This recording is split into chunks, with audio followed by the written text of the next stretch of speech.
আমাদের দেশের traffic police sergeant সালাম দিয়া মামলা দেয়। কয় আসসালামু আলাইকুম, আপনার নামে মামলা হয়েছে।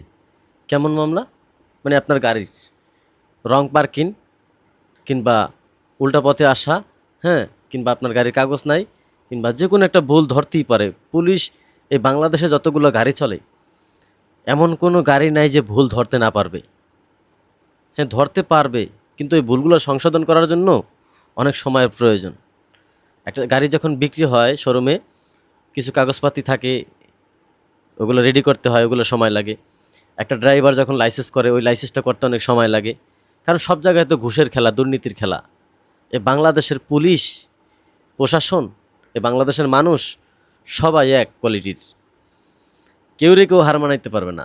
ওই যে কইলাম, রাস্তায় ট্রাফিক মোটরসাইকেল মাঝখানে দাঁড়া করাই, এর পরে অন্য মানুষের গাড়ি চেক করে। হ্যাঁ, আপনি গাড়ি পার্কিং করছে কি লিগা? ট্রাফিক পুলিশ সে রাস্তার মাঝখানে গাড়ি রাখিয়া তারপরে অন্য গাড়ির মামলা দেয় যে আপনার গাড়িটা রাস্তার মাঝখানে রাখছেন কি লিগা, অথচ তার মোটরসাইকেল কিন্তু রাস্তার মাঝখানে। ট্রাফিক পুলিশ বিভিন্ন জায়গায় খাড়াই রয়েছে, গাড়ি চেক আপ করে, গাড়ির বিভিন্ন কাগজপাতি দেখে। হ্যাঁ, তারা কি করে, গাড়ি যেখানে সিগন্যাল দিচ্ছে ওইখানেই দাঁড়া করায় পিছনে জ্যাম বানাই ফেলায়, একবার কাগজপাতি দেখে। ওই চেম্বারে চলেন, সারে যাইতে গেছে আপনার ওইখানে সমক্ষানে, মানে এক একজন জমিদার চেম্বারে বসে থাকবে, সেখানে তারা কাগজপাতি সংশোধন করবে। আর এবার তাহলে গাড়ি ঢুকিয়ে দিয়ে চেম্বারে, গাড়ি রাস্তার মাঝখানে খারাপ করে রাখছিস লিগা। মানে কথা কইতে গেলে অনেক কথা কওয়া যায় ভাই, ছোটো মুখে বড় কথা কইতে চাই না। এই দেশটাকে শাসন করতে হইলে এই পুলিশ নামক যে প্রশাসনগুলো আছে এগুলোর আগে ঠিক করেন।